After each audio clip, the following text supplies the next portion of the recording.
Welcome to the Retrospect podcast, a show where three guys come together from different walks of life and discuss a topic from their generation's perspective. And this one's a spooky one this week. My name is Ian, and I'm always joined by X-Man. Hey, everybody. And Stoney. Hello. So what we got this week? Are you ready for the zombie apocalypse? What? Whoa. Well, that came out of nowhere. Well, y'all paused, so I popped it out of It's like there. ripping off a Band-Aid. He's like, we got to go. Are you ready for ready? the zombie apocalypse?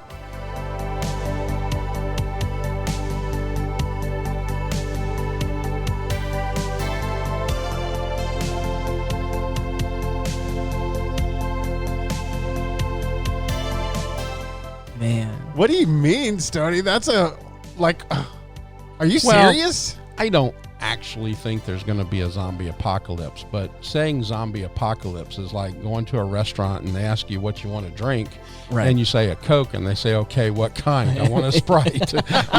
So technically, are you ready for the zombie apocalypse? If you're ready for that, you're kind of ready for anything.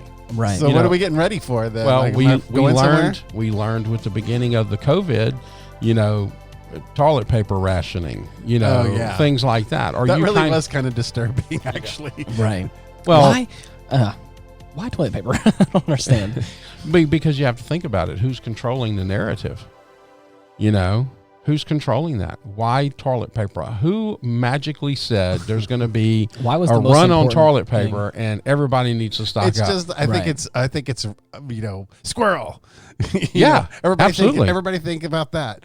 So what's the next thing going to be? When you look at how many ships are on the West Coast and now, filing up at the East Coast, that actually does scare me. Think about that. That's kind of scary. So they're saying now, this is roughly the middle of October while we're recording this, and they're saying go ahead and get your Christmas shopping done now because there may not be Christmas toys available. Yikes. Go ahead and get the stuff you need to cook Thanksgiving because it may not be there. I heard that. My wife said that this week. She said, you know what?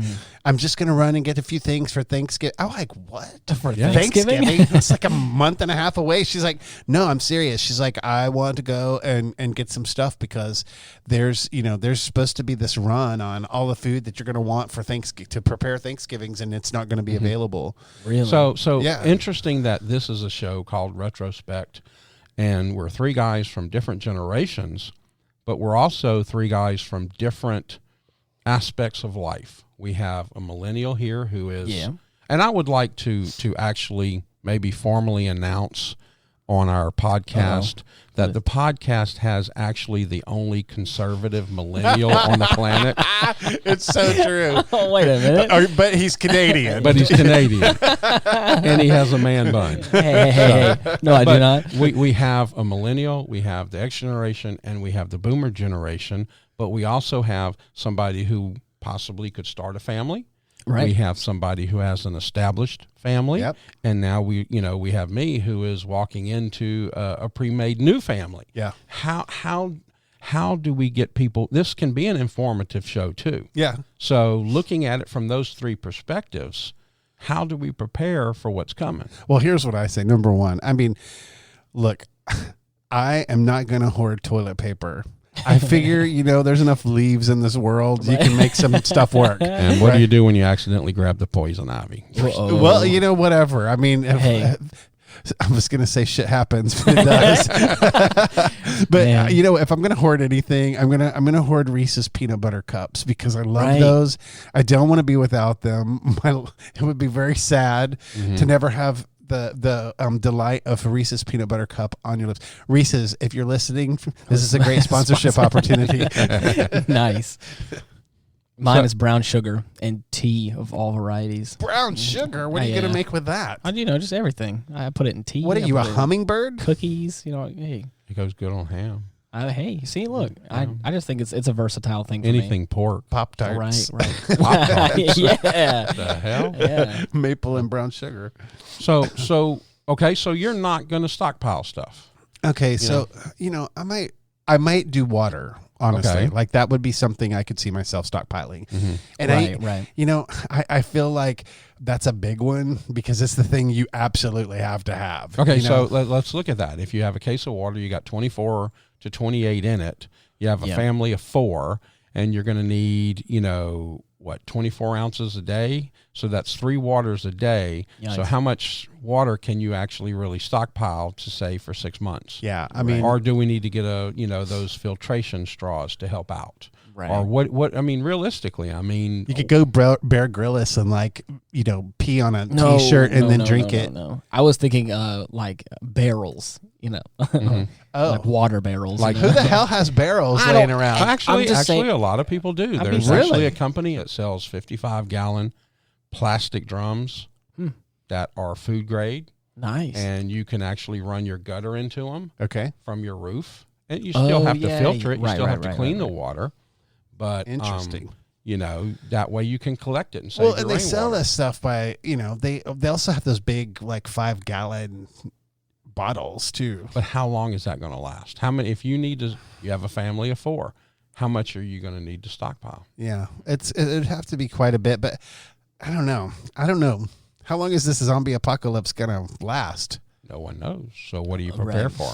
Yeah. I guess if we're talking about zombie apocalypse, then another thing you need is like weapons of multiple varieties. But so how much ammo is enough? I'm thinking melee weapons at that point. Oh my God, Give me big blunt objects. My 10-year-old son's gonna be so happy. Nice. Right. Well, but I mean, you have to think about a couple of aspects of that. Yeah. I don't think there's going to be a zombie apocalypse. Right. I do think can be some, and here we go, we're in the middle of it, some type of a stronger pandemic. We learned with COVID, we're definitely not ready for the zombie apocalypse. Yeah, no. Right. COVID is zombie apocalypse on easy. Yeah, easy mode. So what happens if it bumps up to medium or a hard level? Right. If people are dying and the services of the cities and the states and the country start going down. Yeah. What do you need to do? Well, if it's a zombie apocalypse, blunt weapons may work. Right. But what happens if there's bands of people coming to try to take your stuff away from you? Yeah. Or take your wife or your children away from you to turn them into slave labor or something like that. Right. This is crazy. This is an absolutely crazy thought. But I think one of the other things that's really important is that you have some kind of access to a continuum of those resources. So I mean, you at least have to have a plan, right? Maybe you're not like stockpiling it, but maybe your plan is, I know where this resource exists, and I know, and make a plan to be able to tap that resource when you need it. And so I think it would be more about, hey, can I get me and my family to this location that I know is going to have a food source and a water source? So, I think planning is one of the most important things for something like that. 'Cause you're right. I mean, you can stock all the water you want, but eventually you're going to run out. Mm-hmm.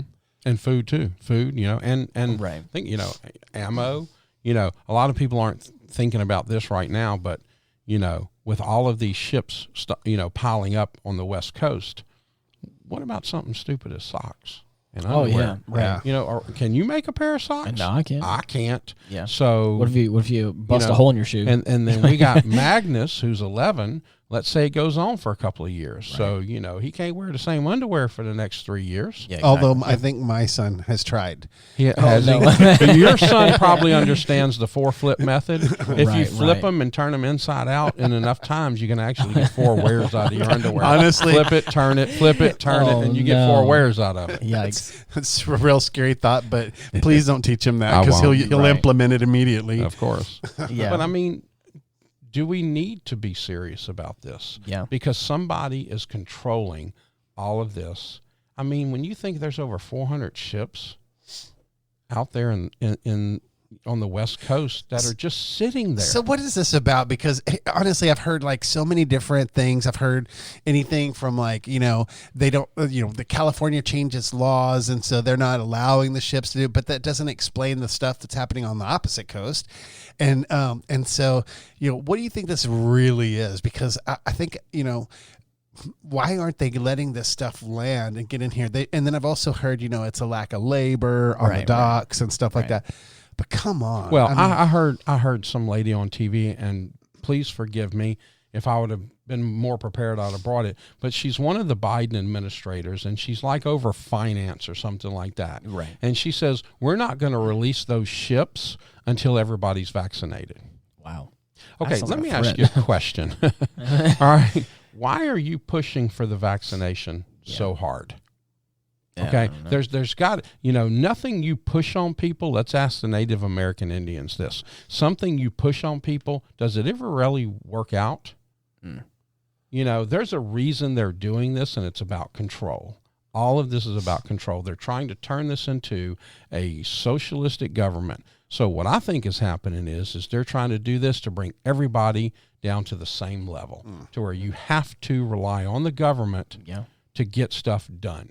Can I just say something? Like we're talking about this whole like ship thing and like what's it gonna come to, and it's like I have a mentality right now of thinking like, oh, it's not gonna be that bad. I don't think. I think it's probably gonna work itself out, or we're gonna figure out a way to get this out. Because again, in my lifetime, even though politically things may have gone rocky, a lot of times we've been able to figure some things out. It feels like, but until I'm thinking about this because I'm putting myself back like about a year and a half ago or so. I was working at the big coffee shop I keep talking about, and I was working with one of my employees, and we were discussing something, and I'll never forget this because this is the first time I heard any instance of this. It was like, oh, she was talking about the coronavirus or something, and I was like, what is that? And she's like, and we're just we're like talking about things, and looking back on it now, I want to say we were thinking like, I think she said it was some sort of brain thing that like a man like died or did something crazy because his brain was infected or whatever in China or whatever. And again, it was just one of those things where I think there was not enough information about the situation. And it's just like, even then I was like, oh, that's kind of crazy that like China's going through all that. Like, maybe they'll figure it out. Who knows? Like I'm sorry for them or whatever. Well, until it started to ramp up and become very obvious that like, oh, like, okay, that is a real problem now. And it happened fast. I want to say less than a month. It was like, we're like shutting stuff down because like of all that. And it's just crazy to think like, I'm not saying it's going to happen now, but I have that same sensation of like, oh, wow, that's really unfortunate that we're going through all this stuff right now and everyone's not agreeing on anything, or we can't get ships inside. But then it's like like a month from now, is it still going to be that way? But this has been weeks. Exactly, that's what I'm saying. This is not a new thing. I mean, this has been going on and on, and it it's not like they're going to continue sending ships because they're just going to stack up out there. But what's crazy about it is like, how are they going to get all that stuff into shore? Right. So well, here, think about this. They're not going to send that until it's paid for. Oh, right. Okay, so somebody's already bought that, made the decision that it's going to stay out there, and now you have to salary for the people that are still on the ship. Oh, right, yeah, you know, how much fuel. Now you're going to have to start bringing fuel out there so they can stay anchored and continue to run. Services. What about the refrigerated ships? You know, things like that. So somebody's making a decision to make this long term. Oh, and this is a thought out process. Right. You know, when COVID first came out, and actually a lot of people still believe this. You're making it sound like it's a mixtape from a giant artist. Yeah. When Corona first came out. Sorry, I just that's funny. You thought it came out of China. Right. China's been looking at how to reduce their elderly population. Oh, and wow. that's where the virus, the first strain of the virus was attacking. Didn't attack young people, didn't attack middle-aged people. It attacks people with health problems and elderly people. Right. You know, now they're finding out when you take this vaccine, now it attacks whatever is wrong with you. If you have a heart condition, once you have the vaccine, they're noticing that all of a sudden you're going to die of congestive heart failure. You're not going to die of the COVID. You're going to die of something related to what you already had because of that. So was this a target for elderly and sick people? I still believe that. So what are we going to do to get ready for that? That is hard. That's a tough one. I mean, unless you just go fully off grid. Right. Like you still are going to have to interface with potential threats and people who can pose harm to you, whether they intend to or not. I mean, you know, like because of you can have carriers, and because you can have all these different things, you know, and you know, like you said, I don't know that COVID's the only thing, but as far as how to prepare for that kind of scenario, I mean, I would say one of the things would be to have a plan to become as isolated as you possibly can in an area with as many resources as you can. So I agree with you on one thing that you said. COVID may not be the only thing. How many times have we looked at just our infrastructure being hacked from Russia? From China, and now Amazon, now Amazon's taking intellectual property and remaking things that they're selling. But what they're doing is they are trying to shut down the infrastructure in America. What happens if the power grid were to go out? Yeah, where would we be? Well, if you think both institutionally and for services. There are some real concerns there. You've got the post office that's been defunct, but yet is continue. Why do we continue that? Privatize the thing and get on with it. You have, federal control. But then you have like you're saying, the power grid. California right now, they're shutting down their nuclear plant, the last nuclear plant remaining. The cleanest source of energy there is. And they're going to take other 4 sources of energy that they currently have, and they're going to do away with those because of green gas emissions and stuff. And now they're going to buy enough energy to run their state. It ain't going to happen. No. They're not going to be able to buy as much. They can't buy it fast enough. Where do you think the power goes from the Hoover Dam? Oh, I mean, like the thing is, like I can only imagine how much power Los Angeles takes up in a given day. So if you go to California, you have to sign up for rolling blackouts. That's part of your residency. Really? Yeah. Nah, dude. Exactly. That's why everybody's leaving there. I believe, yeah. And now you've got ships out there stacking up on the in the bay. Like Jenga over there. It's kind of crazy. This is getting serious, and I think part of we've talked about another podcast that we had a while back, Greatest Enemy to America. Where does complacency lie into that? Yeah. When are we going to say enough is enough? You're not our leaders. You're not our rulers. You are public servants. You are here to serve us, and you need to start fixing this. I don't think enough of us can get together because they've done such a good job of keeping us infighting. The divide. That's right. Absolutely. They've done a good job of don't pay attention to me. Just keep fighting with each other. Well, okay. You know what? You're right. Let's talk about that. I have a little statistic right here that I'd like to share with y'all. Taiwan Semiconductor supplies 56% of the world's microchips. Taiwan as a whole supplies 65% of the world's chips. Taiwan supplies 92% of the world's most advanced chips. The world's biggest semiconductor companies outsource the manufacturing of their chips to Taiwan. China is now openly boasting it will conquer Taiwan and has repeatedly threatened to nuke any country that tries to stop them. What do you think this would do to the world's economy? Won't this pretty much plunge the world back into the dark ages? And do you think Joe Biden will do anything about this? There's not much media coverage on this, though. Media is more focused on woke stuff, and this was written by Ben Hart. Interesting. Okay, Yikes. so, that's what they're doing. They're trying to keep you over here. It's a big illusionist or magician's trick. Hey, look at my hand over here while I'm doing this over here. Oh, of course, yeah. And we're going to get stuck. We're going. Is Taiwan its own independent thing, or is it part of I think it broke off from somebody. I think it broke off from China maybe, they're doing their own thing, and China wants them back because of this. I didn't know if it was like its own independent country. Yeah, they've been threatening for months to just take it over. Right. So what are we going to do? Yikes. But why don't we do things to fix it? All right. Until what is it going to be completely too late? Back in, I think X-Man can remember this back in 79 and 80 when the oil embargo happened. Oh yeah. And Iran took, 300 something hostages. Yep.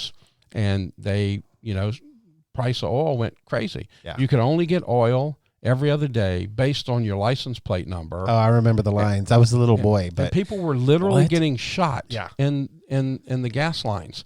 And the lines were miles long. Yes, I mean, they were to get into a gas more station. than what we just went through. Yeah, it was crazy. And then Ronald Reagan gets into office, and they scared. So the day he gets into office, they release the hostages.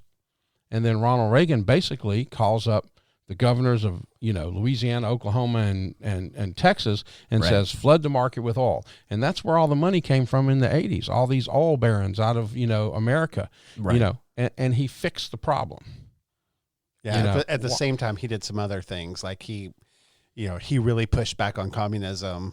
Bring down the wall, bring down the Russia falls. The USSR fell. I remember that. Yeah. Now he did some sketchy stuff too. Totally, of course. But does the good outweigh the bad? I don't know if I can answer that one. But he took charge, right, and he made things right. Yeah. And he's the one who said, government, if you're looking to the government, you're looking to the wrong thing for the answers. Government is the problem. Yeah. He says it's not the solution. So, do we go back to, states taking care of themselves? What do we do here?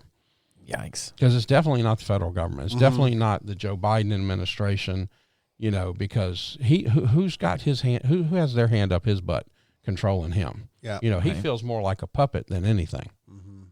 That's the hard part. Is it's like, I when it comes to like political parties and all that kind of stuff, I understand all of this stuff that went on with this recent election. I understand it. Trust me.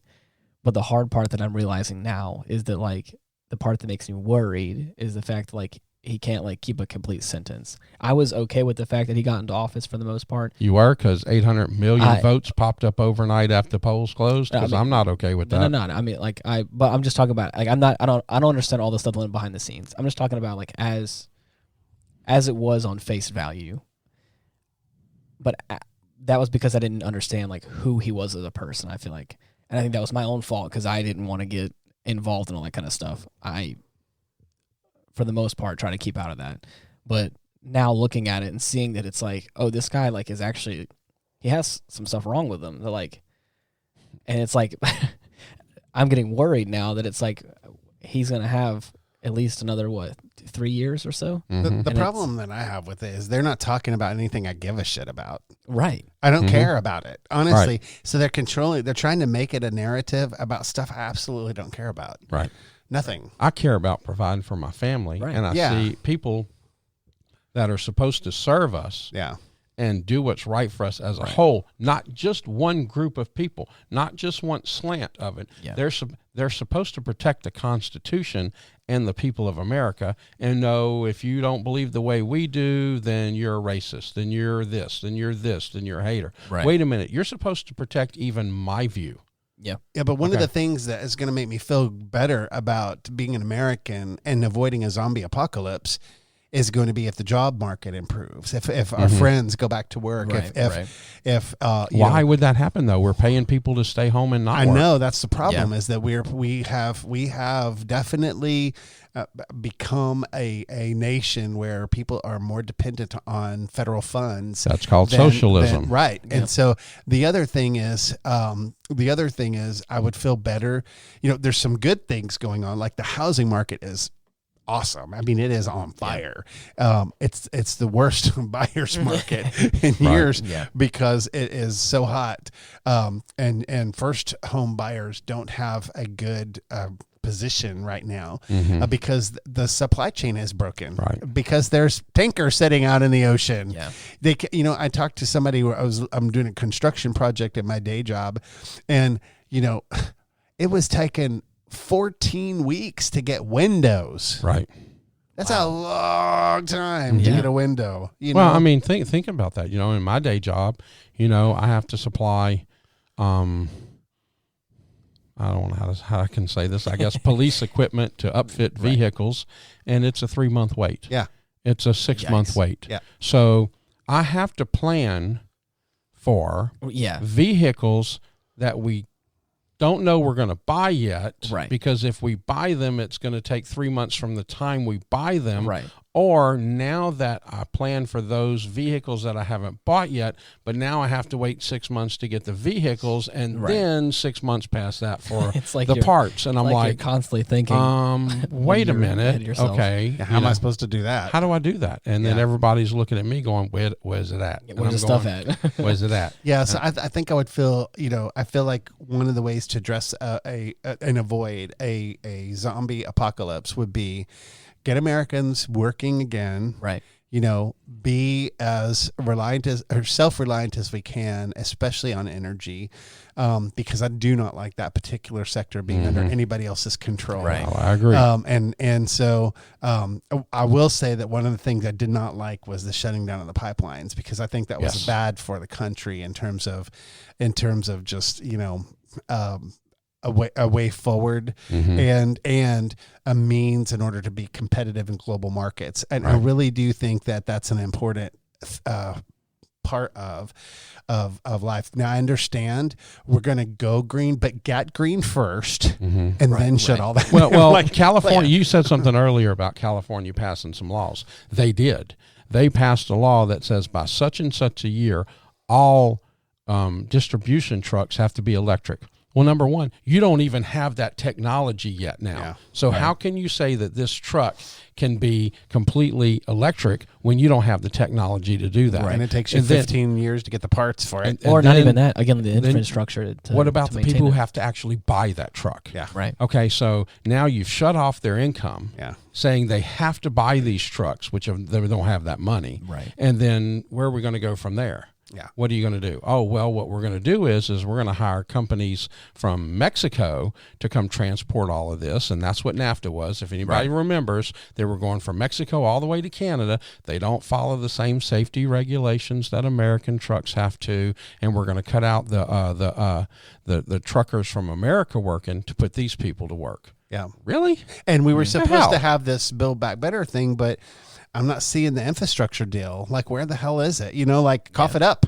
And if we're gonna do it. And so and I'm not saying that I'm advocating one party over the other, because I'm kind of in the center and I make a decision every election year.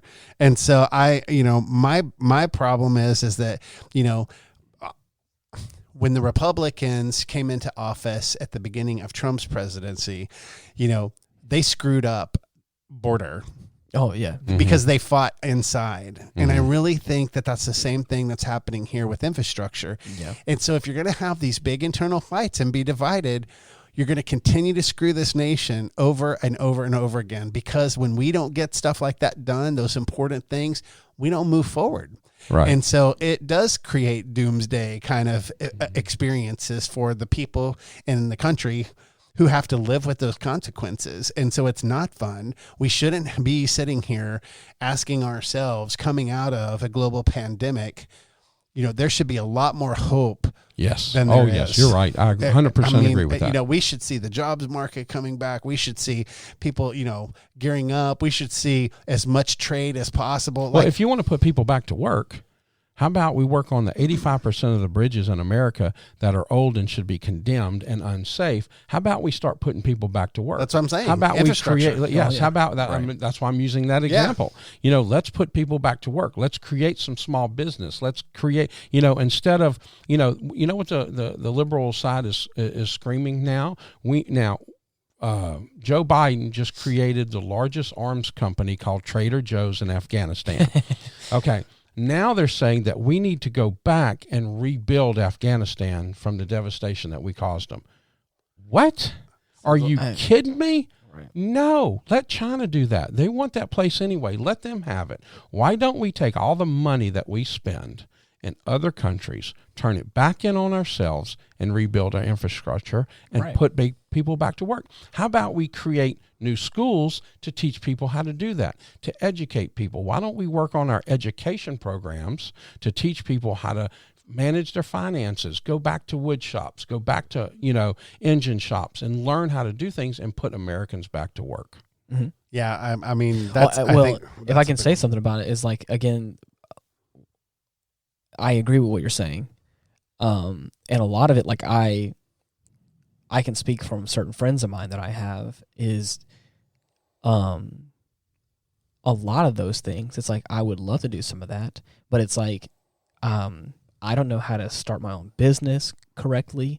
Again, like, even if I was to learn how to do some of that stuff, I feel like I could probably do like that. Or again, if I was to go, I don't know where to go to like work at a place like that. But the big thing, like that's just for me personally speaking. I would love to learn woodworking and do that kind of stuff. But would I want to start my own like business doing that kind of thing? Like, that's the kind of thing I don't know where But if you had to provide for a family, Oh, yeah, right. and you And needed to learn a skill and a trade to do that, right, and those options aren't there for you, right? Then but guys, but what I'm saying is like I have friends though that are in my age range that right now I don't think have a very good mindset that are, and they're not right now, but they were a handful of months ago to basically sometime last year. They were getting paid more for being on unemployment, right? Than they were having a job, and it's like, why would I go out into this COVID-ridden world to potentially go work a job where I'm getting paid less than I can just like stay here and then get paid more? The bottom line to it is people need work ethics. Right. I can't look myself in the mirror thinking that I could stay home and not go do a day's work. Yeah. I'm proud of the fact that I give my job a fair day's work for a fair day's pay. I tell you what I'm sick of, and I'm just going to be totally transparent and honest with you here. I am so sick of 70, 80-year-old men running this country that, and no offense to your generation, but I'm so tired of, old men getting richer off of this beautiful country, and nobody with innovative vision for the country. What I want is somebody like a JFK to come in and say, we're going to go to the moon, or we're going to do this, or we're going to do that, and rally this country into something a whole lot more visionary and something a whole lot beyond all of this infighting crap. I wish there would be a leader that would emerge that would be like, but I tell you what, man, I don't know. I don't know if we're ever going to have that kind of leadership again in this climate, and if they do, they're going to be so radical. And I mean, that used to be the norm for our country to have great visionary leaders. Oh, right. I haven't heard anything really, truly visionary in decades. I mean, not any. It's all. I'll be honest with you. Ronald Reagan was the last visionary. Ronald Reagan was the last greatest and visionary president we ever had. And even Clinton. I mean, to some extent, both of those guys. They that seemed like a more. I'm not condoning everything that happened with either one. Right. I'm just saying that, I wish we would return to something a lot more visionary, a little more forward thinking than all of this constant maintain, and government control. Like, I'm done with the whole government control. And I would really rather rally the country around something that we can all do together. Or do you spend all your energy like just shit talking the other side? It just feels like a lot of it too is like there's so much like political jargon I don't understand. Well, it's because every time somebody has a good idea, the other side poops on it. I know. How about we rally together, Stoney for president? No way. Stoney for president. Hashtag Stoney for president. Here we go. Another old guy gets I'm rich. not old. Hey, come on here. Come on. You are the boomer. He can run for president. Yeah. Nice. Yeah, I just feel like we need new leadership in general. Right. I really think we just need leadership. Period. Like I want someone that I can rally behind. So here's my wish, Ian. Right. I wish upon a star. Midterm. Term controls. Term limits. Absolutely. Limits. I want term limits. I want anybody to be able to work in any capacity for longer than 4 years. If they're interesting, I mean it. I mean leadership, fresh, new, innovative leadership, where the expectation is you get in and you rock your 4 years, and if you don't, you're done. Well, it should be like the coaches in college football. Right. If you win a national championship, you stay. If you don't, 2 years later, we're kicking your ass out. Why not? Shake it up a little. How about we put their pay raises based on how the economy's doing? Right. Yeah. Okay. There we go. Okay. Yeah. How about we enforce the Constitution that says you cannot pass a law that exempts you from anything? Right. So how about we put the leaders, and I hate that freaking word because they're not our leaders. Right. They're public servants. Right. They don't lead me. They don't rule me. Yep. How about we put them on the same health care that we put our senior citizens on? Yeah. I bet you that would get fixed. Oh, of course. How about we put them on the same public VA transit benefits that our soldiers are on? So I hear accountability. Okay. How about we see? You want to see that get fixed? Yeah. I bet you they fix it. Right. Oh, yeah. How about we put them on the same retirement that we put And you've said this, that the middle class is being destroyed exponentially every year. So how about we put them on the same retirement program that the average middle class person's on? Yeah, put them on the median. Right. Put them on the median, right there in the freaking middle. I bet you they fix it. Put them on. Tell them that if they can raise the median salaries, their salaries are raised. Right, yes, exactly. Start them on the median salary. And I think we're getting somewhere now with this. I mean, that's true. I mean, like I obviously, again, like I know you say you hate the term leader, but even like as just like a person that is superior to me in some capacity, I have always loved in a job whenever I have a boss that is not afraid to get into the thick of it with me. And I have always had some level of respect more over somebody that just has a standoffish approach towards that. Because I've had a lot of times where like I've been in like a stressful job situation, but the boss is able to sit down there with me and go like, we're going to get through this, like, and like help me out. And I've been like, I have noticed for me that's one of those things that like a lot of times that earns my respect. I may respect the position, but then I respect the person at that point. Well, that's a podcast I would love for us to be able to do. Right. It's just leadership. Oh yeah. Because there's a huge difference, and you said both words, authority and leadership. Right. There is a huge difference between those things. Yeah, and one day I would beg both of you if we could do a podcast on just pure leadership. Right. Because when you're talking about leadership basically, the biggest word you need in leadership is empathy. Right. Okay. And empathy is not just for your cause. Empathy is just for the people around you. You know, you can be a leader and not have any authority. Oh, yeah. You know, you need to, leadership says, I'm going to care about the person next to me, the person on my left, my right. I'm going to care about the person below me, and I'm actually going to care about the person above me. And if you can't do those things, you're not a leader. So all of these people in these leadership, bullshit political positions, they're not doing any of that. They're going, how can I pad my pockets and how can I put my thought process and force everybody to choke on it? What can I say? That's amazing. But you know what?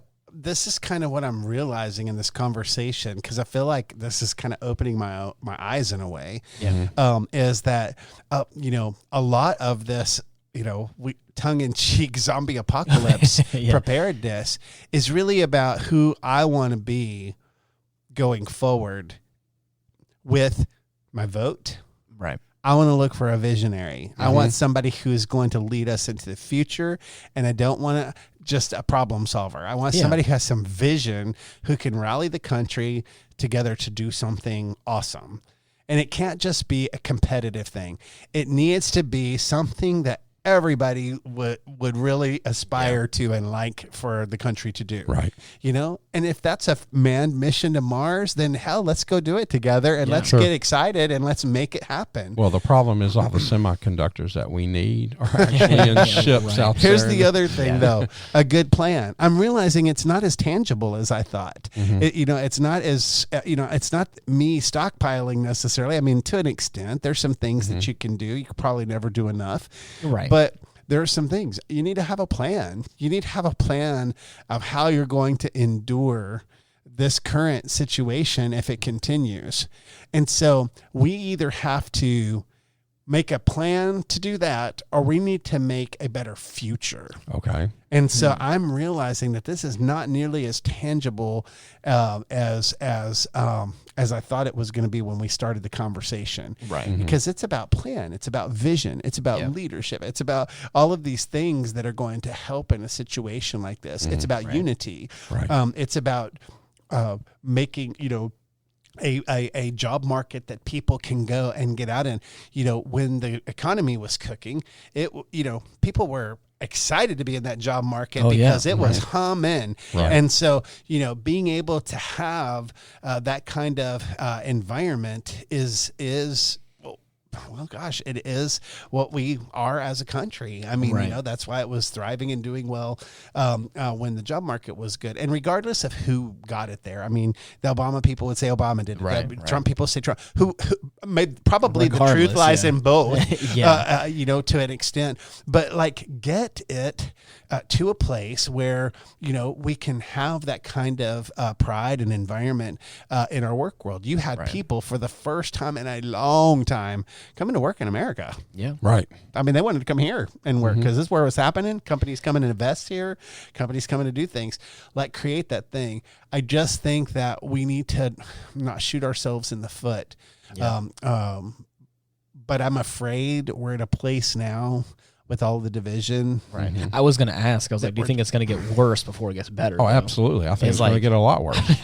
Because I that's why we asked the question. What do we need to prepare for? I'm telling you guys, we should grow our own food. Yeah. Right. I'm serious. I'm not kidding you, because food's going to get outrageous. Yeah, but here's the problem. And how do you protect that? You grow your own food and somebody's going to come take it from you. Yeah. Whatever you have, somebody else is going to want. Right. So like you said, you have to have a plan. We jokingly said earlier, how much ammo is enough? Yeah. Well, when you have a stockpile of something and somebody and this is the way the human race is today, when someone sees you succeed, they want to come take it from you. Yeah. Right.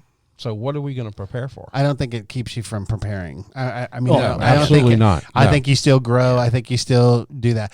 And so I think, short term, things might be, how can you get used to doing a little sustainable food sources for yourself? Like grow a little stuff on your patio, put some stuff in a hydroponic garden. Right. Yeah. And not what you're thinking, Ian. You millennials. Hey, hold on now. So you all on your legalized marijuana. No, thank you. But anyway, like grow some stuff and try to have some things in your life that do create a more self-sustable food life, a sustainable life. Yes. I mean, all of it. And hey, we're so spoiled in America that we don't like that thought, because that's a very third world thought to us. That's what we teach other countries to do. Right. But don't let pride don't be get so you, high and because mighty. circumstances change, and you may not be the top of the food chain. Roman Empire fell quick. Exactly. And so, and all of these people that are coming here want to turn America into the place they just left. Yeah. I don't know what the point of that is if you left that shithole, why would you want to come here and turn this into another shithole? Yeah. And do stuff that's valuable to other people. Food, water, those kinds of things, those are going to be important resources. Right. So I'm not so much worried about the taking of things. That can happen. Certainly there's theft in every society.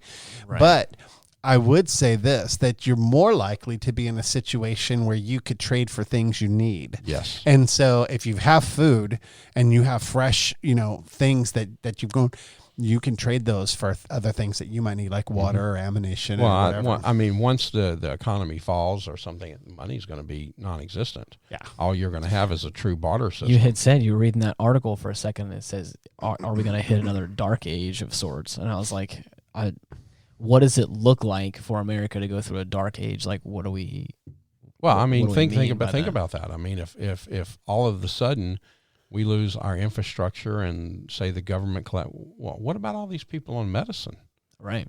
You lose a quarter to a third of your population due to all of the life-saving medication, because you can't produce medicine anymore. Of course. So we do go into somewhat of a dark age, just that way. Mm-hmm. If they take out the power grid, we're literally in the dark ages. Yeah. How are we going to do? What are we going to do there? Yeah, and I think we for sure with the COVID virus experienced our Achilles heel. Yes, as a world, we were not prepared for that. As a world, we are really susceptible, and an extraordinary event, can wipe out huge chunks of our population. Well, I'm sorry, but I'm really disappointed in America, because I thought we would be better prepared for something like that, just as a whole. Normally something happens, we come together as a country. Well, something happened, and the people that like division created even more division. No, but I'll tell you what I loved in that situation, as someone who spends time caring for people, is that when this happened, America and its businesses got off their asses, and they went in and they started making the stuff that we needed in order to be safer and live safer. So masks went into production in factories that didn't make masks. Everything, and what's the hand wash stuff? That was made by, the little whiskey places. Yeah, right. Vodka. So I loved that we can do this like Spirit. Like we're going to rise to this and we're going to serve the needs, the immediate needs of people. The healthcare system, could have just been completely, and nearly was. I mean, there was so much fatigue and stuff with the original onset. That did very well. Seeing people come together for the virus, the making the viruses, the pharmaceutical companies, as powerful as they are, got over themselves and rushed to get that stuff. Of course, they knew they'd make a lot of money at it, but they got over it and they got the thing done. And so they got a thing done that's killing and people. The government also fast tracked it to make the way and stuff. So I'm not saying that they didn't make money. I'm not saying that there wasn't great amounts of money involved in all of that. But what I'm saying is that the people at least were on the same mission, doing the same towards the same goal, and that was trying to help. Right. And so whether you believe that's what they actually did or not, I really believe the majority of people that work for those organizations feel like that's what they were doing. And so I think that it's better when the country is rallied like that. Unfortunately, it doesn't last long. I just think there's also like the big problem with some of that stuff was like misinformation was a big thing. Oh my God. Is like, cause it still is. I still struggle with things I feel like are misinformation with some of that stuff. It's like, and well, I remember when it started, and I agree with you to a certain extent, X-Man, I do.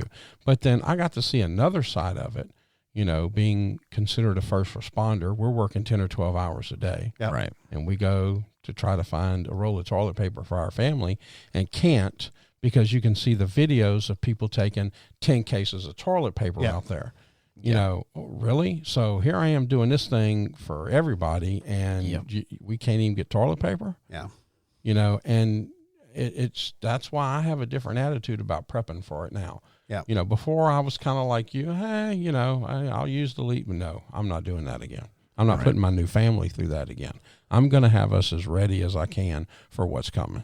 Awesome. Right. Well, I'm going to come to your house then if I need something. I'm going to do pork and beans. We're like, hey, dude, you got a couple if you have got a couple of squares I can borrow? Pork and beans. That's what I'm saying.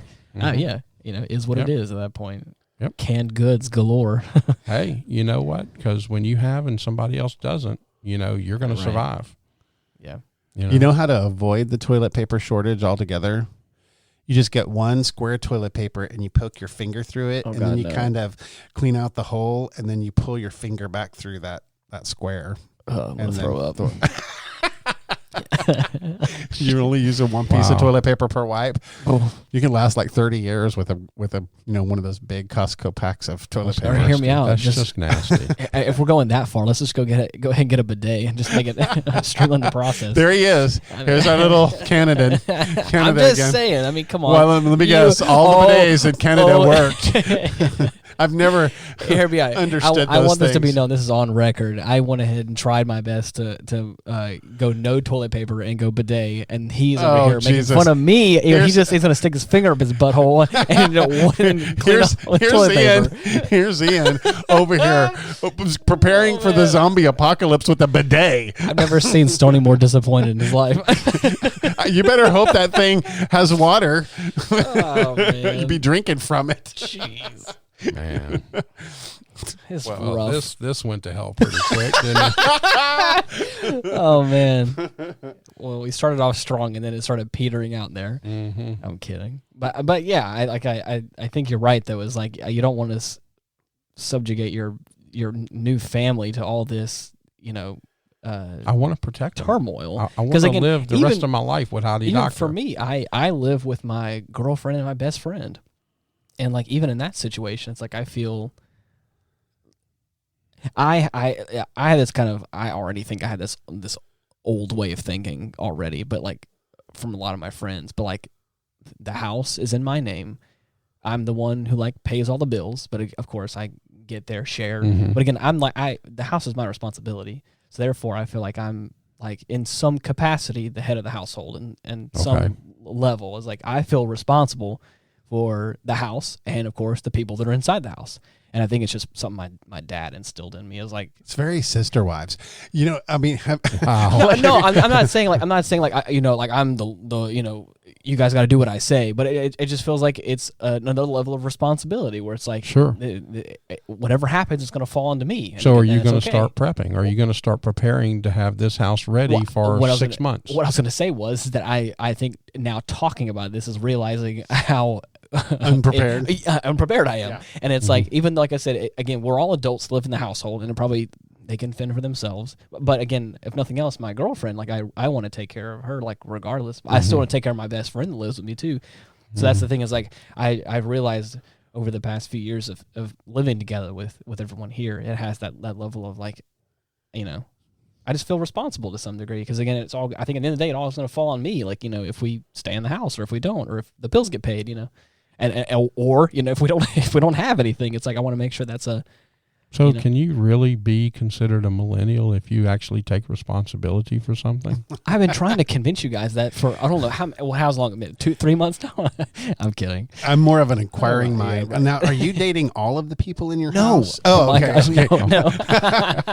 Well, you just felt so responsible for them. I started thinking, this is getting weird. He likes aliens, and he's a freak. No, Jesus.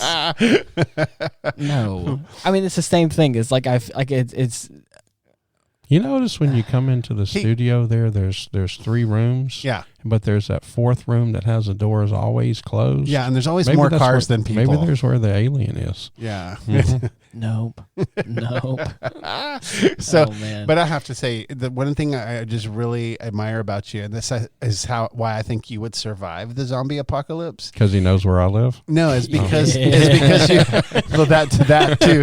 We all may survive because of that. Right. But what I love about you is like you are prepared in some ways, like like you're always offering, right. And I think that goes a long way with people, especially in a zombie apocalypse. Yeah, like I think that's gonna be helpful for your cause. Yeah. I don't know, I try to be good. I think people will stick behind you because of that. Right. Yeah. I mean, hey, I don't know. It's not true that nice guys finish last. I don't believe that. Right. Yeah. I have realized in my life that I've tried to surround myself with people that I think are positive influences in my life, and I think that has solidified being able to be empathetic towards other people and be generous and kind towards other people, because it's something that I think pays back in my life a lot with other people around me. Okay, that's really good, because you know what? Like in a zombie apocalypse, right?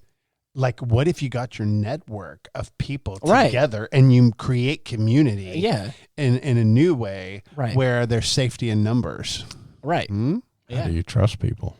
Well, I think mostly relationships matter. Yeah. Okay. What I hear you saying is the deeper the relationship that you have, it creates a better group of people around you. And I think people are going to be a huge resource in a zombie apocalypse situation. Right. You're not going to be able to survive in these little 2-packs. Just any kind of doomsday catastrophe scenario is a big thing. Is like, as long as you have, I don't know, some level of community where you can all work together, and I don't know. Like I said, that's just one thing I've always tried to do. I like I said, especially like, because I'm pretty sure we all have gone through this at some point.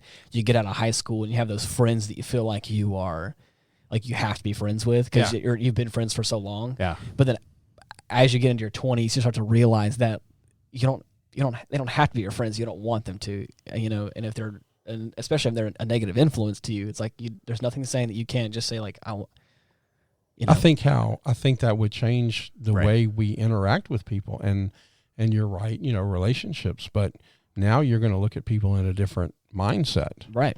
Are they productive? Are they going to be a drain? Right. And those people that you kind of let tag along that are kind of a, mental, spiritual drain, those people you're not going to keep around anymore. Right. You're going to keep people that are on the same mission as you. Ooh, it puts you in the seat of judge, though. And that's a hard one. Who do you let in and out? Right. I guess you're right. So that's gonna be interesting. That's a very interesting thought. Right. All I know is that I want you both in my circle. Right. So I want to be in the circle with you. Yeah. And so there's at least 3 families. Right. Yeah, Okay. Together. Yeah, right. If anybody wants to join our cause, hashtags Tony for president. Yeah, exactly. Anyways, I hope we offended at least one person out here. I'm today. sure we offended millions. Many. We're always looking to offend new people. We should all gather together in a circle, singing Kumbaya and offending each other in some capacity. We are an equal offending opportunity. Can we let everybody know where to find us? Yes, we have a link tree /Retrospect Pod, and you can find all of our links there. It's kind of the easiest place, the one-stop shop for like all the different like places. Or if you want to, you can just type Retrospect on to any of like your pod catching platforms that you want. We should be there. And we're also on Facebook. Yeah, and also that too. YouTube. Retrospect Pod. Yeah, Retrospect Pod on like YouTube. I said, Linktree has. Is all there those anywhere lined where up. we're not? The dark web. No, we're probably there too. Yikes. I hope not. Anyways, until next week, everyone. Thank you for listening. Bye bye. See ya. Peace.